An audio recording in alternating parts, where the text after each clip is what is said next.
வருகையின் செய்தி, யுத்தத்தின் செய்தி, கலகத்தின் செய்தி எதை கொடுக்க சொல்லுகிறது? ஒரு கிறிஸ்தவர்களுக்கும் ஒரு ஊழியம் செய்யறவர்களுக்கும், ஐயா இயேசு வரப்போகிறார். லூக்கா 21 சொல்லுது, உங்கள் மீட்பு சமீபமா இருப்பதால் தலைகளை உயர்த்துங்கள். ஐயா, இந்த பிரச்சனை வரும்போது இயேசு என்ன அழிக்கிறதுக்காக இந்த உலகத்தை வளர்க்கல, அழிந்து போன என்ன ரட்சித்ததே பரலோகம் கொண்டு போறதுக்காக. செகண்ட்லி, ஈரான்லயும் இஸ்ரேல்ல யுத்தம் நடக்குது. ஏன் ஈரான்ல யாரும் ஆண்ட ரத்தத்தால கழுவப்பட்ட நீதிமான்கள் இல்லையா? இஸ்ரேல்ல யாரும் ரத்தத்தால கழுவப்பட்ட ஜனங்கள் இல்லையா? இன்னைக்கு அந்த நாடு அழிக்காதபடிக்கு அந்த ஜனங்கள் ரட்சிக்கப்பட வேண்டும், அந்த யுத்தம் நிற்க வேண்டும், அந்த இடத்துல தேவ ராஜ்யம் கட்டப்படும் சொல்லி நீயும் நானும் ஜெபிக்கும் போது கண்டிப்பா சொல்றேன், கர்த்தர் நம்ம ஜெபத்தை கேட்டு அங்க இருக்கிற யுத்தத்தை நிறுத்தது மாத்திரம் இல்ல, ஈரான் தேசத்தையே கர்த்தர் ரட்சிப்பாருன்னு நான் கிறிஸ்துக்குள்ள விசுவாசிக்கிறேன்.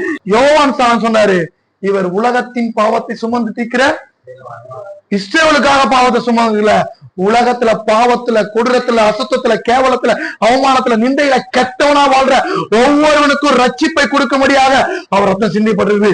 நீயும் நானும் அந்த மனசோடு ஜெபிப்போம், கர்த்தர் நமக்கு பெரிய காரணம் செய்வார்.